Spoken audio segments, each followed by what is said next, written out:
Yo, what's going on everybody? So today I'm coming back with another installment of my Wasted Potential series. For those of you who are new to the channel and might not know what this is or what this series is about, it's just like the title implies. I'm looking at different characters in the Naruto franchise who I feel that their potential was never clearly lived up to. I feel like their ceiling was a lot higher than what we got in the Naruto manga as far as what they got to display. And just as a quick disclaimer, I know just the title of this series makes a lot of people feel as if I'm bashing the characters or I'm bashing the series. In no way, shape, form, or fashion am I doing anything like this. While this is an opinion video, this isn't me just ripping into the characters. That's not what I do over here. If that's what you're coming here looking for, this is not the video for that. So with that being said, I want to go ahead and jump into why I personally feel as if Rock Lee is a prime candidate for wasted potential. So in order to understand why I take the stance I do with Rock Lee, you gotta go back to my infatuation with the character, okay? Because when it comes to Rock Lee embodies something that I personally held true when it came to my training when I was going through high school, when I was in college, and right before I broke my leg, my final year of college, which is when Rock Lee was saying like, be better than you were yesterday, be stronger than you were the day before, searching for a way to constantly improve yourself, setting new goals, always competing with yourself. With me being a very competitive person, Rock Lee had always been a character I always had a soft spot for. And when he was first introduced in the series and he would have all these wacky and crazy challenges, like when he's like, yeah, I'm gonna catch all these flower petals, and if I catch them before they hit the ground, Sakura's gotta give me the sugar walls, Sakura's gonna give them to me, and then this dude just abruptly fails. Like he falls on the ground after that. And what I love about it is, even though Rock Lee has like the goofy bowl haircut, he has these thick eyebrows, Sakura was clearly throwing some shade at this dude, dodging the kisses he was blowing at her. Even when all that was happening, like Rock Lee, some people say he was out of touch with reality, but Rock Lee never lost his confidence. Rock Lee always thought he had a shot. Rock Lee never gave up. And what I just loved about it is when we first got introduced to this dude, right? You had all this hype about the Sharingan, and Sasuke was just like a walking badass. Like I remember when the Viz Media manga volume came out for this, right? When the manga volume was released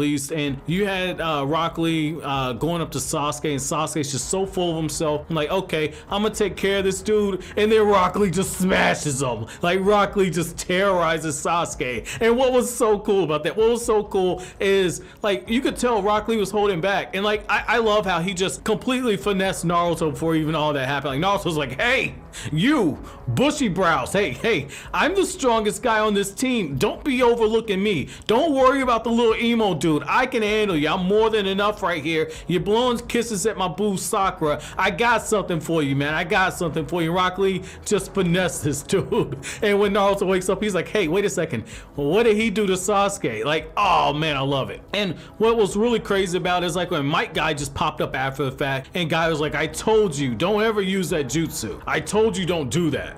Like Rock Lee just looks at him and says like, hey, you know what? I lied about being the strongest guy on my team. You know, this guy named Neji, he's pretty freaking powerful as well.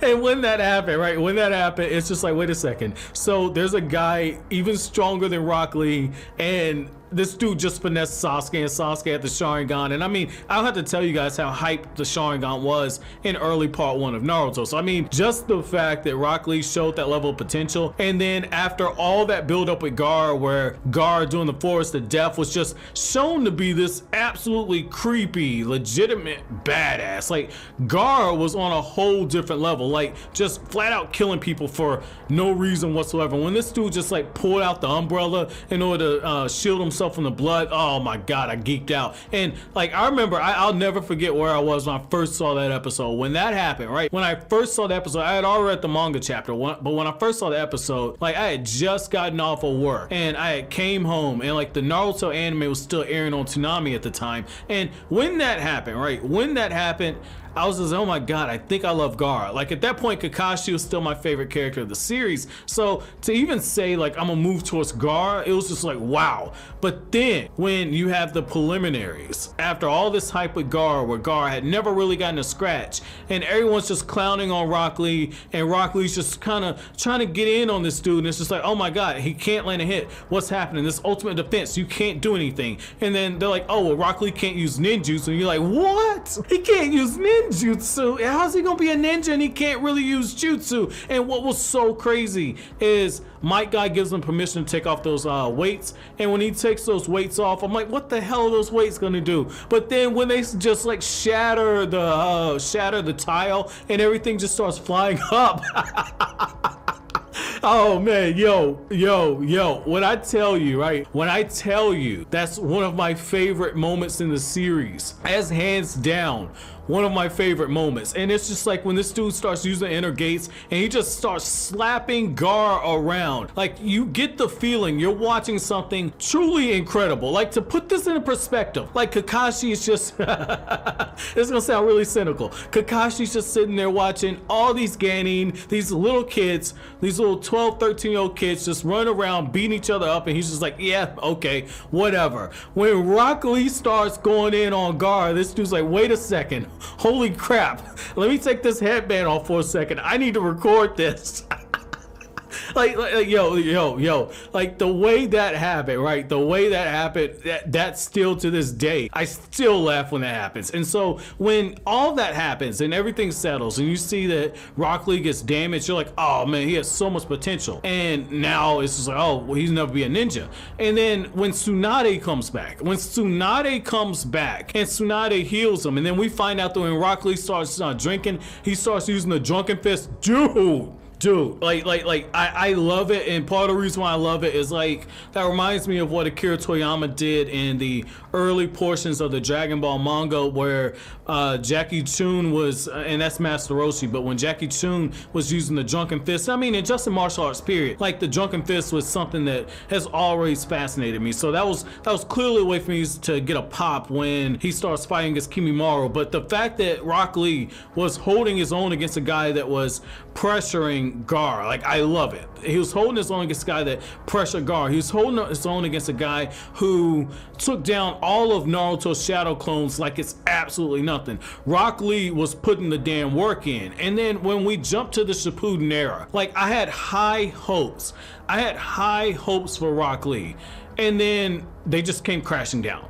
He didn't really do anything in the second part of the story. Or if you want to be technical, in the second and third part of the story, because Naruto's really 3 acts. And so when you get to the second and third act, Rock Lee didn't do anything. And what was so disappointing about it is, like, after the Kazekage rescue arc, the dude didn't have anything major. Like, I know the anime gave him the Chunin exams battle where he fought against Shira, but I mean, the fact that we even got to go to filler to start reaching for epic Rock Lee moments, that's a complete letdown. Like, and since we're gonna be going into the extended part of the story, like, I really like the Naruto Shippuden, the very first movie, because we got to see some Rock Lee action. Like, I love that. Like, I just love seeing Rock Lee get some of that shine. But when you look at the manga, the main continuity of the story, he didn't really do anything. And then when we got to the war arc, when you start seeing all the different members of the Konoha 11 and from Naruto's generation from different villages get their moments, like you see Darui fight against the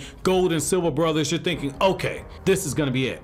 Rock Lee is gonna get his moment. We've been cheated. We never got to see Rock Lee truly fight against the Akatsuki. Like, he couldn't even do anything against that clone of Kisame that was using 30% of Kisame's chakra. Like, even then, he couldn't do anything. So I'm like, this is gonna be it. This is the war arc. Kishimoto is putting all of his eggs in the basket here. We're gonna get something truly epic. We're gonna see some epic fights, right?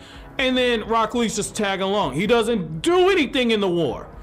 Like, oh man, like it would have been so perfect. It would have been so perfect if Rock Lee was fighting alongside Kakashi and Guy and Naruto and Killer Bee. And the only reason why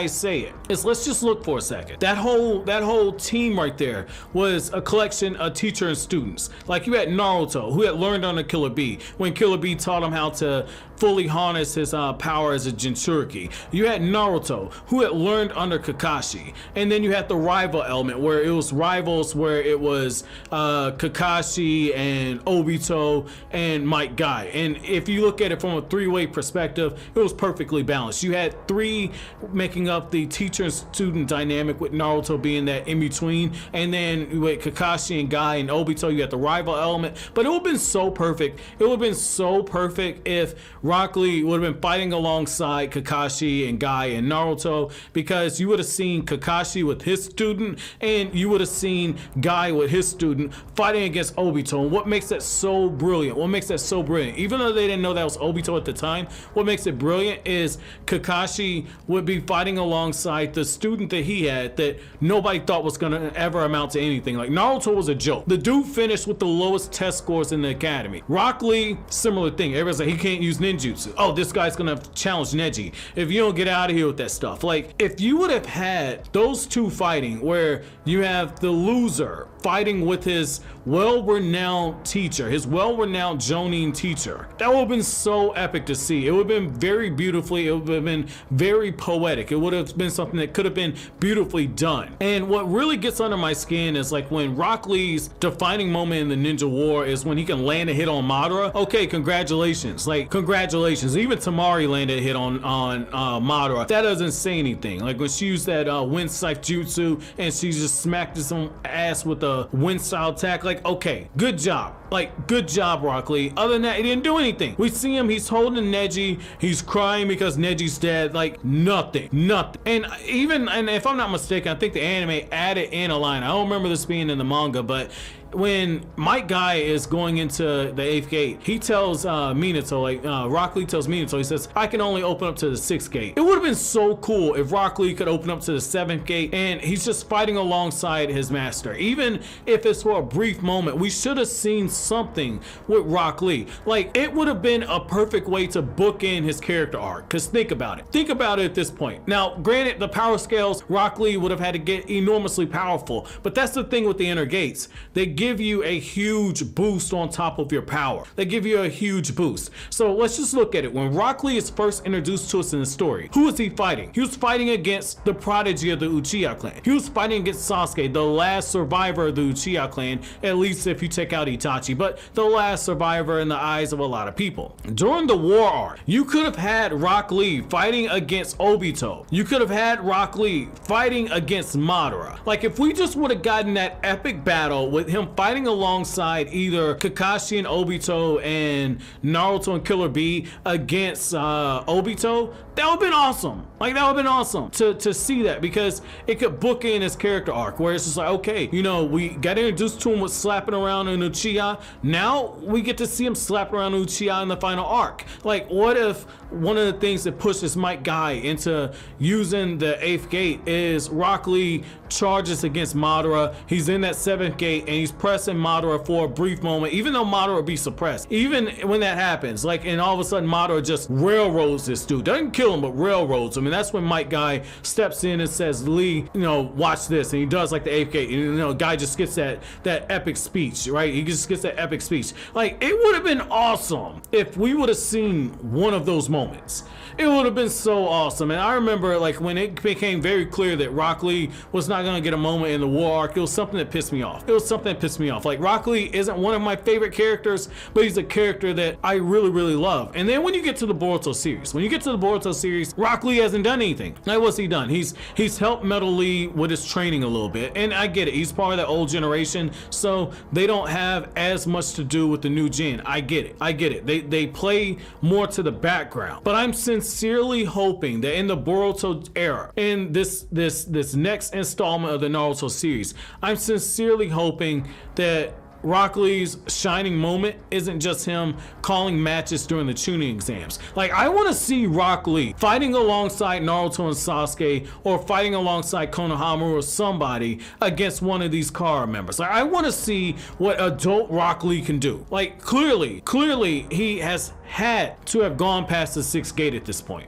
I'm not saying I want to see 8th gate, not Might Guy, 8th gate Rock Lee, but I at least want to see Rock Lee using the 7th gate with an extended taijutsu sequence. Like, we have to see it. But I want to know from you guys, what are your thoughts about Rock Lee? Do you disagree with me? Do you think that his character was handled perfectly? Do you think that it's a crying shame, like I do, that the most that we got from Rock Lee is that Rock Lee and his ninja pals spin-off anime, which I ain't gonna lie, right? Like, that final battle with Rock Lee versus Sasuke when Sasuke destroys the Hidden Leaf Village, oh, that was beautiful. That that was beautiful. I loved it. I loved it. There was a bunch of gag moments in it. There was a whole bunch of gag moments, but you had that brief moment where it was just like Sasuke's fighting against Rock Lee, and Rock Lee has those ninja nunchucks, and he's fighting against Sasuke's sword, and for a brief moment it goes from the derpy animation to where they're in their actual studio period Naruto Shippuden type of style. That was so beautiful, man. So I want to know from you guys, do you think Rock Lee's been handled perfectly, or do you think that he has more room to grow? And finally, I want to know, who do you guys want to see on the next installment of the Wasted Potential series? But as always, guys, if you like anything I had to say, don't forget to comment, rate, subscribe, share. Thank you so much for watching all the way to the end. Have an incredible day, guys.